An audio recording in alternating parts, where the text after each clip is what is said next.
আসসালামু আলাইকুম। আমি খুবই একটি গুরুত্বপূর্ণ স্বাস্থ্য বিষয় নিয়ে আলোচনা করছি। সেটা হলো যে ব্লাড প্রেশার বা রক্তচাপ। আসলে আমরা অনেকেই বিভ্রান্ত হয়ে যাই যে রক্তের চাপটা আসলে কত হলে ভালো।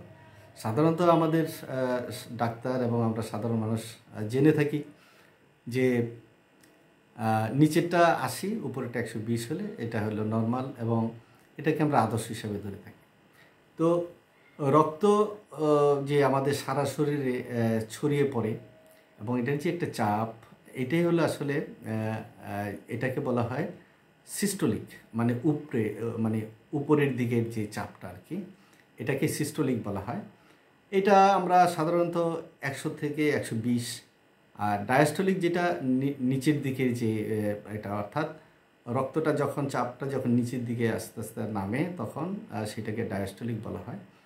সেটা ৮০ থেকে ৯০ মিলিমিটার মার্কারি, যেটাকে সংক্ষেপে এমএমজি বলা হয়, এমএমএইচজি, এটা থাকে আর কি। তো সাধারণত আমরা তাহলে কি হলো যে সুস্থ শরীরে ১০০ থেকে উপরেরটা ১০০ থেকে ১২০ আর নিচেরটা ৮০ থেকে ৯০, এটা আমরা জানি। তবে সিস্টোলিক হলো যে উপরেরটা আর ডায়াস্টোলিক হলো নিচেরটা। তো সেক্ষেত্রে সাধারণত ৪০ বছরের ঊর্ধ্বে প্রেশার স্বাভাবিক পর্যায়ে কিছুটা বাড়ে।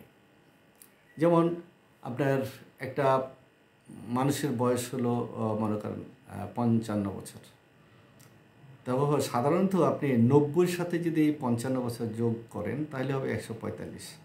তো উপরেরটা যদি ১৪৫ হয় তাহলে এটাকে কিন্তু সাধারণই বলা যাবে, এটাকে কিন্তু একটা ভয় পাওয়ার কিছু না। অনেকেই ১২০ থেকে ৩০ হইলে বলে যে আমার হাই মানে ব্লাড প্রেশার হয়েছে, আমি অসুস্থ হয়ে যাচ্ছি, ঘাড় ব্যথা করে, এটা করে সেটা করে।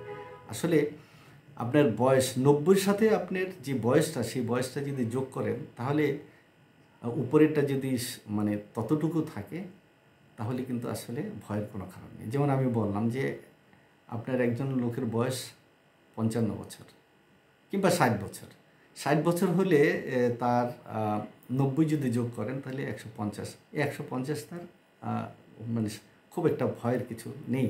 কিন্তু আমরা কিন্তু ১৩০-৩৫ হইলে খুব অস্থির হয়ে যাই, না জানি কী হয়ে গেলেই বুঝি মারা গেলাম, ইত্যাদি ইত্যাদি। আর ডায়াস্টোলিক অর্থাৎ নিচেরটা আপনার এই যে ১০০ মানে ৯০-র সাথে ৫০ যোগ করলাম, আর সেটা ৯০ ১০০ হলো আমার ১০০ মানে ৫০।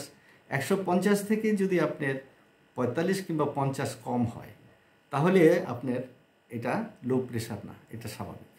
যেমন দেখা যাবে যে আপনার তখন এই ৮৫ অথবা ৯০ হবে, ৮৫ অথবা ৯০, এটা স্বাভাবিক। তাহলে আমরা সাধারণত ৯০টাকে সামনে রেখে যদি আমরা কাজ করি, চিন্তা করি, তাহলে কিন্তু ভয়ের কোনো কারণ নেই। কারণ অনাহূত ভয় করে কোনো লাভ নেই। যে আপনি প্রেশার মাপলেন, প্রেশার মেপে দেখা গেল যে আপনার ১৩৫ হয়ে গেছে, কিন্তু আপনার বয়সটা কিন্তু আপনাকে মনে রাখতে হবে যে আপনার আসলে বয়সটা কি। এই জিনিসটা আমরা অনেকেই জানি না, বুঝি না, যার জন্য অনেকেই টেনশন করি, আমার প্রেশার হয়ে গেল, আমার এই সে, আমি এই শেষ, এই একটু পরেই বুঝি আমি এই দুনিয়াতে আর থাকবো না, কিংবা আমার ব্রেন স্ট্রোক করবে, কিংবা হার্ট অ্যাটাক করবে, কিংবা এক সাইড প্যারালাইজ হয়ে যাবে, ইত্যাদি ইত্যাদি কত রকম। আসলে রক্তের চাপ প্রধানত অনেকগুলো কারণের উপর নির্ভর করে। দেহে একটা রক্তের পরিমাণ, যে আমাদের অনেকের রক্তের পরিমাণের উপর নির্ভর করে এটা প্রেশার। তারপরে শরীরের শিরা ও ধমনির প্রসারণ যে শক্তি, এটার উপরেও ডিপেন্ড করে। কারণ যে যেরকম শক্তিমান সে সেরকমভাবেই তার রক্তটা সেভাবেই কিন্তু চলাচল করবে। তারপরে আমাদের হৃৎপিণ্ড যে সংকোচন এবং প্রসারণ, এটা এটা মানে কমে এবং বাড়ে। প্রসারণ মানে এভাবে যায়, আর সংকোচন মানে এইভাবে আমাদের মানে হার্টটা কিন্তু রক্তগুলোকে একবার ছাড়ছে, একবার নিয়ে আসছে। তো এইটা এই এই এই শক্তিটা হার্টের যত ভালো থাকবে ততই আমরা ভালো থাকব। তারপরে ধমনির যে বাহিরের যে প্রতিবন্ধকতা থাকে অনেক সময়, এটার কারণেও দেখা যায় চাপ কম বেশ হতে পারে।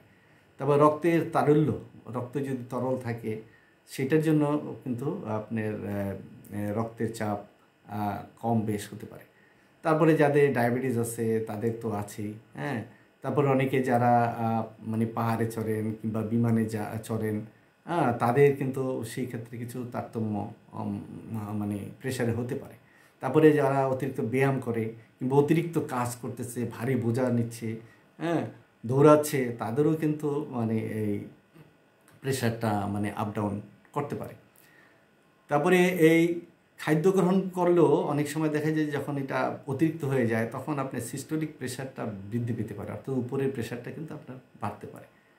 এগুলি পরিশ্রম করলে বাড়বে। মানসিক দুশ্চিন্তা যদি করেন, শোক থেকে হতে পারে, দুঃসংবাদ থেকে হতে পারে, কোনো ব্যর্থতা থেকে হতে পারে, পারিবারিক ঝামেলা থেকে হতে পারে, এই সমস্ত প্রেশার নানাবিধ কারণে, অর্থাৎ চিন্তা, দুশ্চিন্তা কিংবা স্বপ্নভঙ্গ, আশাভঙ্গ, এই সমস্ত কারণ থেকে হতে পারে।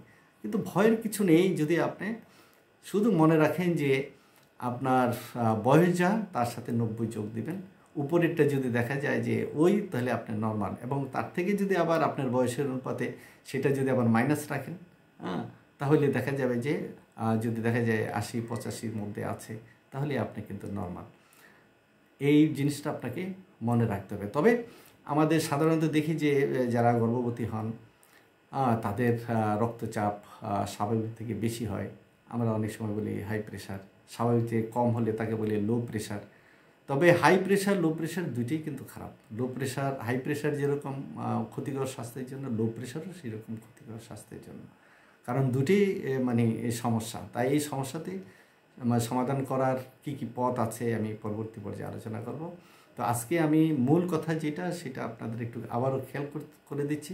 সেটা হলো যে আপনার বয়স যা তার সাথে 90 যোগ করবেন, এবং সেইটা যদি আপনার থাকে তাহলে আপনি মানে উপরের যেই প্রেশারটা, তাহলে আপনি ভাববেন যে আপনার নর্মাল আছেন। আর নিচেরটা যদি মাইনাস করেন, ওই বয়সটা 90 থেকে বয়সটা যদি মাইনাস করেন, তাহলে যেটা থাকে সেটাই যদি আপনার থাকে, যেমন 80-85, তাহলে আপনি নর্মাল। ধন্যবাদ, ভালো থাকবেন।